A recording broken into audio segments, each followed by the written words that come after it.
Next రండి. నమస్తే sir. ఏమయ్యా ఏం ఇట్లా వచ్చినావు? సార్ మీ దగ్గర ఏదైనా పని ఉందేమోనని వచ్చినాను సార్. కాదయ్యా ఆడ బాగా నమ్మకంగా పని చేసేవానివి, నా దగ్గర ఏం పని ఉంది నీకు ఇప్పుడు? నాకు పని అంటే నువ్వు ఇంటికి పో అంటాడు సార్.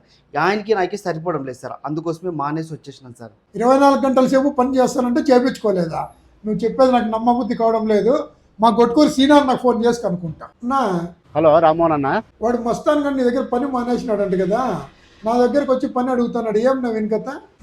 మస్తాన్ ఏం మంచోడే, వాడు 24 గంటలు పని అని తిరుగుతున్నాడు. నాకు ఇచ్చాక చేత కాలేదన్న అంత పని. అవునా? వానికి పని అంటే ఏం చేత కాదు రామ్మోహన, పని రాక్షసుడు. రామ్మోహన అర్ధరాత్రి అప్పుడు పోయి క్లయింట్ దగ్గర పోయి ఫైల్ అడుగుతున్నాడు. వాళ్ళ కస్టమర్లు నన్ను తిట్టి చంపుతున్నారబ్బా. ఏం చేయలేము, అర్థం కావట్లేదు. 24 గంటలు పని చేయించుకుంటానంటే నువ్వు ఇచ్చుకో. నేను కనుక్కుంటాలే. లే ఇంతకు నీ సమస్య ఏమరా? సార్ ఇంటికి పోతే నా వారే బండలు కడిగించి కసు నూకిచ్చి అంట్లు దుమ్మిచ్చేసరికి ఒళ్ళు హూనమైపోతుంది సార్. ఆ పనులు చేయడం నా వల్ల కాదు సార్. కాదురా, నీ పెళ్ళ పని చేపిస్తుందని 24 గంటలు మేం పని ఇల్లా నీకే? సార్ నాకు మీరు తప్ప ఇంకెవరున్నారు సార్ దిక్కు? ఇంటికి పోతే నా భార్య కూర్చుంటే గోడలు కూడా కడిగిస్తుంది సార్. ఆ పైన ఉండే సామాన్లన్నీ దించి కడిగి మళ్ళీ పైన పెట్టంటుంది సార్. ఈ పనులు చేయడం నా వల్ల కాదు సార్.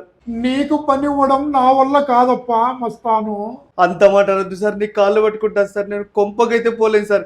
జీతం లేకపోయినా పర్లేదు, నేను నీ దగ్గరే పని చేస్తాను సార్. సన్న ఉద్యోగం సార్, పని చేసుకుంటాను సార్. నేను ఏంద్రా కొంపకు కూడా పోవా? సర్లేరా, నిన్ను భరించడం నా వల్ల కాదు. అయినా కూడా 1 నెల 2 3 నెలల తర్వాత రాపోరా, అప్పుడు చూద్దాము. సార్ అన్నన్ని నెలలు ఇంట్లో ఉండడం నా వల్ల కాదు సార్. ఇదిగో మీ ఆఫీస్ ముందు రీడే కసు నొక్కుంటుంటాలి సార్. నీకు ఎప్పుడు బుద్ధి పడితే అప్పుడు నన్ను పనులకి తీసుకో సార్. నేను ఇంటికైతే పోను, అన్నమోటు పెట్టి సార్ చాలు సార్. నీకేం అడగను సార్ నీకు నేను. ఏందిరా నాకు నవగ్రహ పట్టినట్లు పట్టినావు? వీడెక్కడ నా కొడుకప్ప ఇట్లా తయారైనాడు. లే నేను అన్నం అయితే పెడతాను, బయట ఉండరా నువ్వు. వీడైతే వద్దు, పో బయటికి పో. అన్నమోటు పెడితే చాలే సార్, ఎట్లా కొట్టు నీ రుణం తెచ్చుకుంటాను. Thank you sir, thank you sir. అన్నమోటు పెడితే చాలు. Thank you sir.